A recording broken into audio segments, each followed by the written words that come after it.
Yes, coming in strong. Thank you, good sir.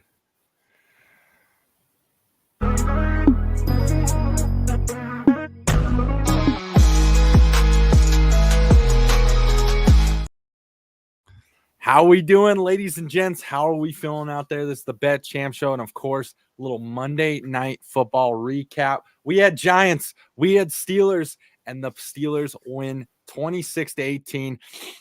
How are we feeling out there, world? Appreciate all the live viewers and listeners. How'd you like about the game? How have the primetime games been for you guys, the viewers, so far? I know for us, it's been a little up in the air. It's been just kind of iffy here. But again, Steelers win over the Giants 26-18. And of course, ladies and gents, if you're looking at your screen right now and you look to the right, you'll see the one and only WWE. How are we doing tonight on this Monday Night Football? Man, good. Like you said, it's these standalone games, but at least we had the fourth quarter. That was pretty interesting, and fireworks started happening and scoring. So overall, I don't know. I had Pickens over 61, so that hit, but Nice. didn't hit with my Giants. So, but everybody had chances to score. 3 touchdowns called back. I mean, geez, Louise. This game should have been over at a half as far as the score. 100%. You kind of look at it for the first half. Really just a field goal scoring game and everything. Not a whole lot of movement on offense there. Obviously, kicker's paradise, right? Kicker's paradise if you're looking at loading that up on the FanDuel and everything. And then we kind of get to that second half, and you see the Steelers start to use a little momentum there, get things going. I thought tonight Russ was doing some great things, finding open guys, obviously finding George Pickens, finding guys down the seams and everything. It looked like, he had a little more time in the pocket, which, as we know, he can be one of the most sacked quarterbacks in the league and everything. But tonight he looked pretty comfortable out there, finding the open guy. He had Jefferson Pickens for a nice little game there. Looks like 20 of 28, 278 yards, 1 TD. How'd you feel Steelers offense, really? What were your thoughts? I like it.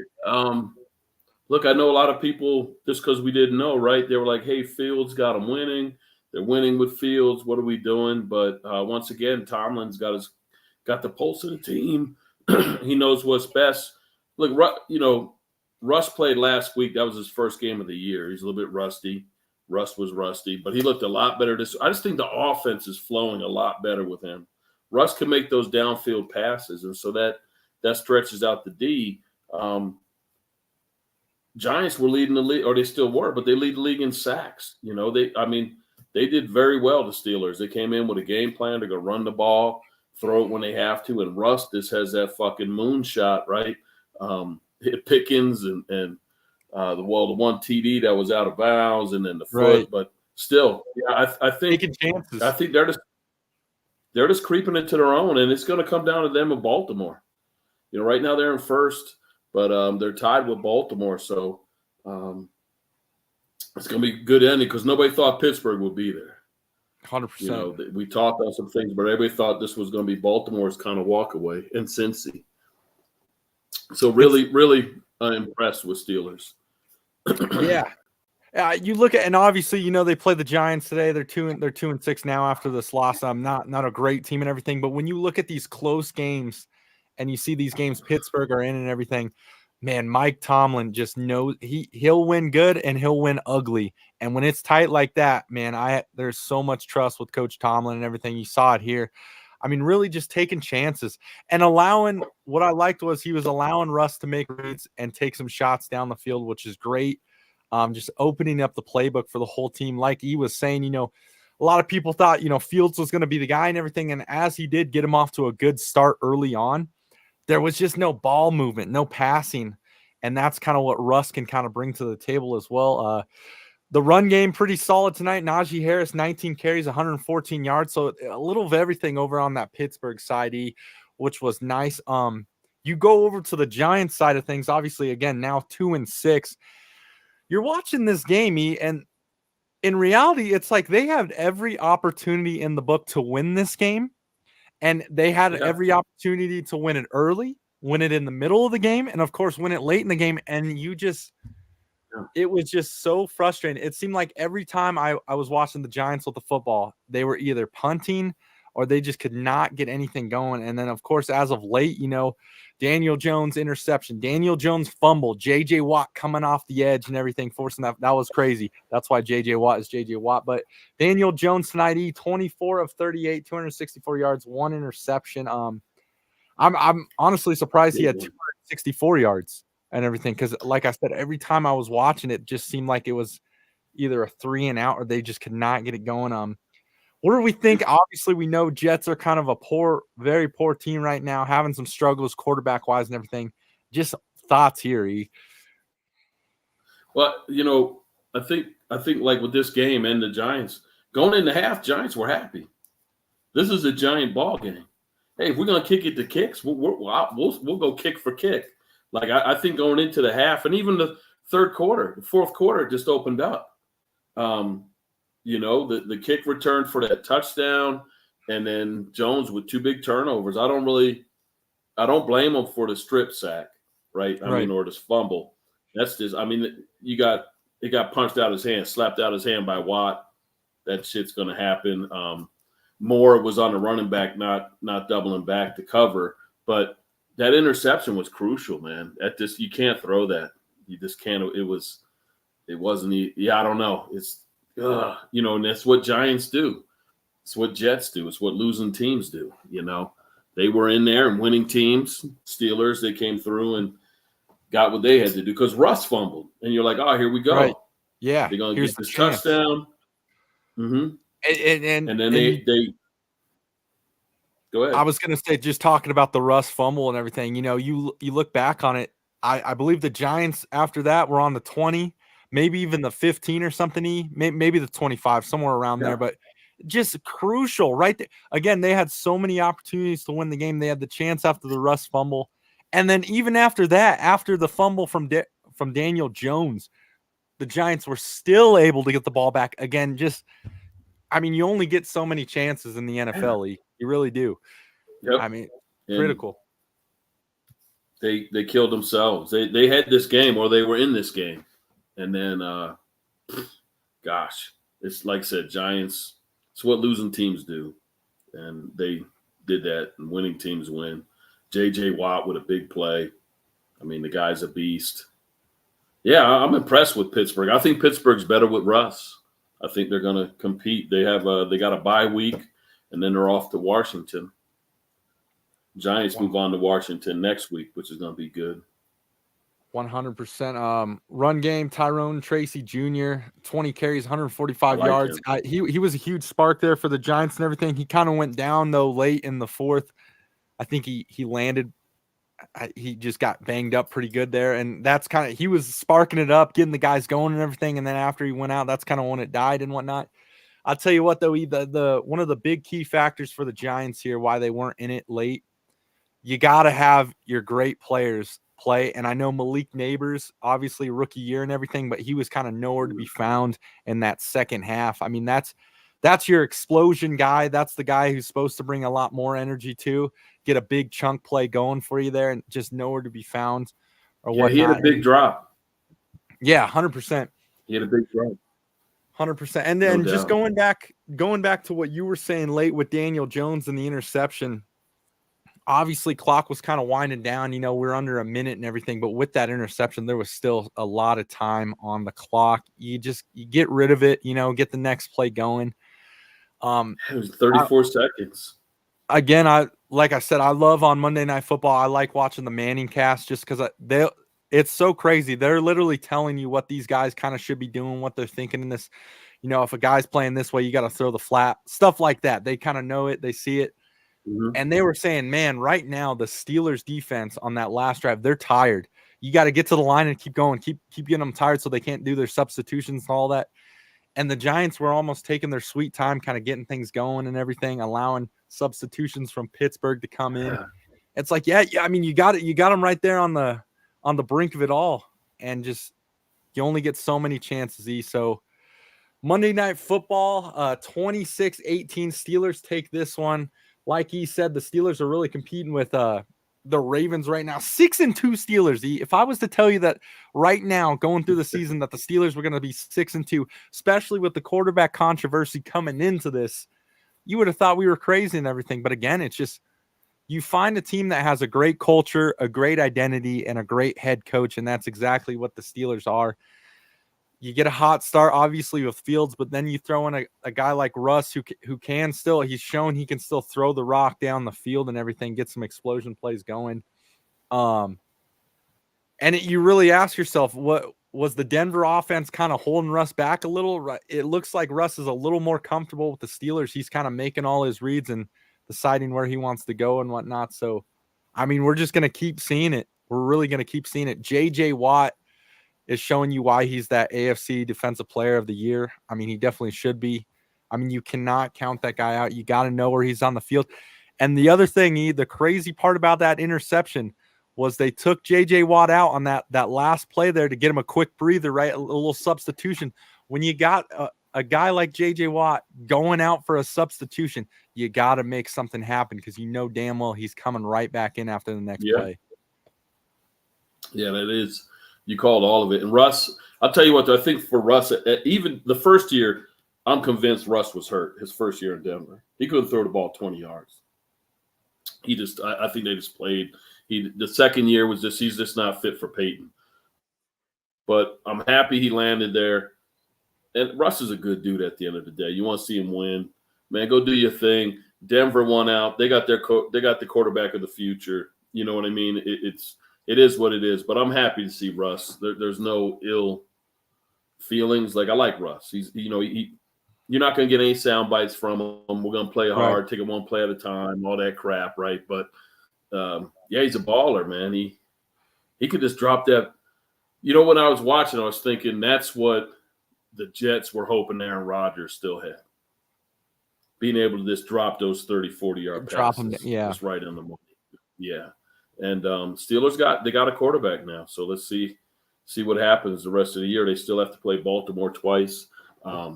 Man, that's a tough division, right? Because you got, like, I got it was just one game, but what if Jameis Winston is him? Yeah, a lot going on now and everything.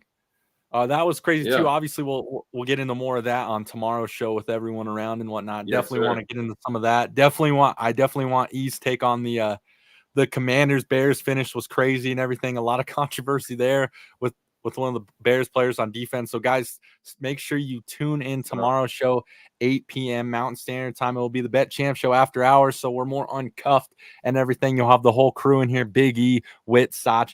We'll be going crazy tomorrow. So much happened. Of course, the NBA is off and rolling.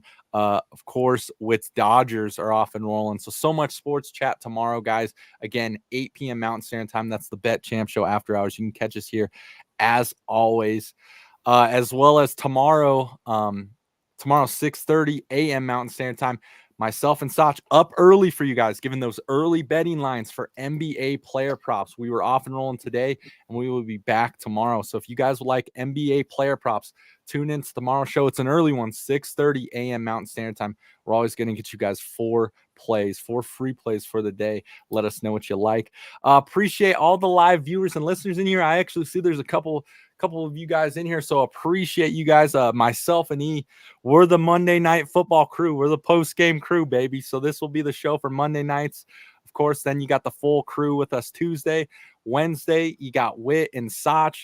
Thursday, it's back to it's myself and Sach for Thursday Night Football. And of course, Saturday is that parlay show. So I know you don't want to miss out. We're on every airway, guys. So get to know us. Let us know what you think. Give us a comment. We're always going to give you a shout out in the chat. We are live on YouTube and Twitch right now, as well as Twitter. So we will always give you guys shout outs if you throw us a little comment our way, but just appreciate you guys being here.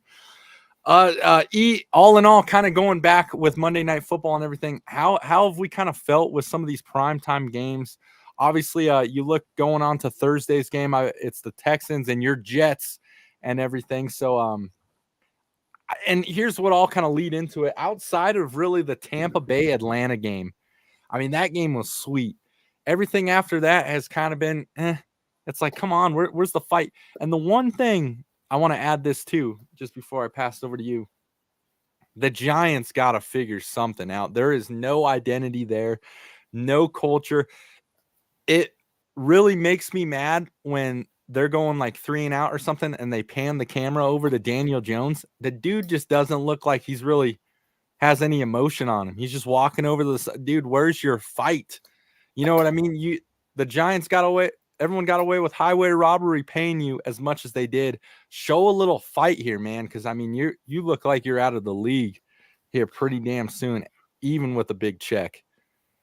True. But I'll toss to you. And I guess I'll say with these Thursday and Sunday night, Monday night games is, man, they just haven't been what they've been billed to be, right? And I get it. Like the league going into the season, everybody thought the Jets were going to be better than what they are. Just being honest. Maybe they didn't think they'd be in first place, but nobody thought they'd be 2-6, right? You know, so they kind of got a dud on that. But I think partially too is this year. It just seems the officiating is just, you know, I don't want to say that they're controlling games, but man, you can't get any momentum. There's nothing going on. That first half was just fucking flags everywhere. That first quarter, you had two touchdowns called back. One was Pickens' foot wasn't in, but the other two, you know, on penalties, and then but they don't get the pass interference, holding neighbor's wristband. It was clear, you know, that reminded me of the face mask with Minnesota that you don't see, but you see all this other shit that doesn't really.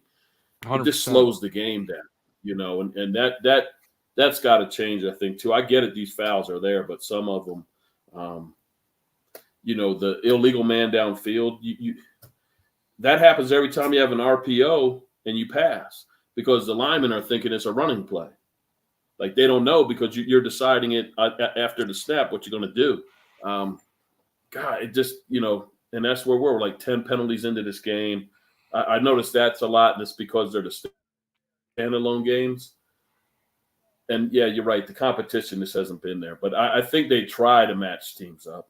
And, you know, according to the league contract they have with the networks, it's like every team I think gets a standalone game. So you're going to have a New England, you're going to have a Jets, you're going to have the Jaguars. You can't help it, right? Or else, you know, I think the move would have been to flex that Detroit Lion game to you know, Sunday night, not the Monday night game, but that, you know, do something where people want to see. These are entertaining games. You know, going into it, what the Jets are going to give you going into Thursday night, even, you know.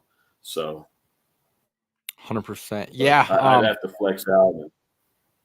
No, absolutely. Absolutely. Well said. Guys, again, shout out to all the live viewers and listeners. I see you guys in here and everything. Appreciate you guys being here. This is your Monday night crew. You got myself and E. We will see you every Monday after the football game. Come join us. Tell a friend. And engage in the chat room, guys. If you throw out some chats or a conversation, we'll get it rolling. Again, I'll give you a shout out and everything, and we'll include you in the conversation. Anything you want to hear with what happened with the game tonight, or what your thoughts are. The thing I'll leave the chat with right now is, again, like he said, Russ's first game was the one prior to this, and now he has another primetime game here, gets another dub. Is Russ back? Is just the Steelers a better fit for him? What do you guys think in the chat?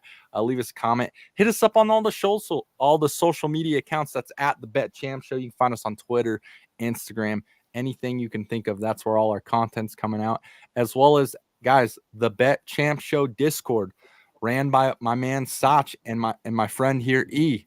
They're tossing out free plays to you guys every day. They're on an absolute heater right now. Free plays every day, guys. So if you want to get your fix, get your action in. Again, that's Discord, the Bet Champ Show, and you guys are going to get everything you like. Pretty quick show tonight, though. I wish it was a little more to talk about, though. I really do. Yeah. But you know, when you kind of get a game with the Giants, you kind of know what you're getting there and everything. But huge win for the Steelers, again, 6-2. So glad to see them off and rolling. We'll see where they go a little more down the road. As we kind of put a bow on this thingy, anything you want to throw out into the air, or any last remarks you kind of want to say? Just to you know, take those penalties aside. Good game by the Steelers. I mean, you win the games you're supposed to win. I got it. It was field goal. They both started off so tentative. I think they were in a way, it seemed like you're over-respecting the defense. Look, we got to play, right? But each of them, that first drive, they each had a touchdown called back. You're like, what's going on? but the Steelers won a game that they should win. And I think, I'll call it. I think Russ is back. Is he back to his Seattle form? No, but he can lead this team. He can lead this team, and J.J. Watt in that defense. And what's the rookie's name? Beanie. Who am I thinking of on defense? Had the interception. Beanie Bishop. That's three interceptions his last 2 games. They always find their defensive backs. Ryan Clark, Palomalu. Here comes another kid coming up to go with Watt. You got Highsmith back. Yeah, it's going to be interesting.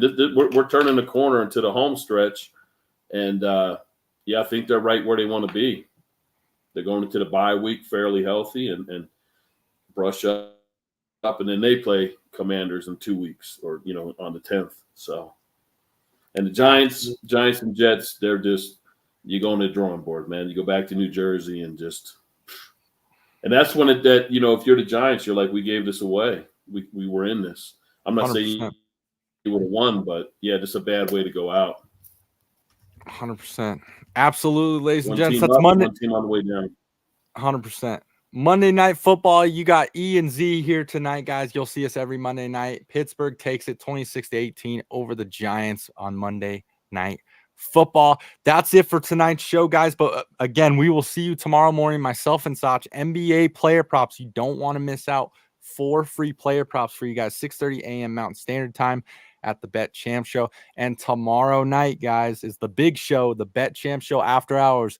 We're uncut, unfiltered. You can get the ball rolling, throw some controversy our way. We're talking all things sports that's going on in the world. Myself, E, Wit, Sach.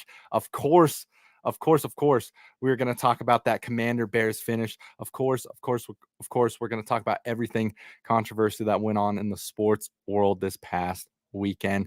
But that'll do it for tonight's show, ladies and gents. Monday Night Football, E and Z in the house, baby. Off and rolling. Yeah. We're going to get you guys going. We're the post game every Monday, guys. Tune in. And again, we will catch you in the next episode. Peace out. Boom. Be good, everybody. Yes, sir.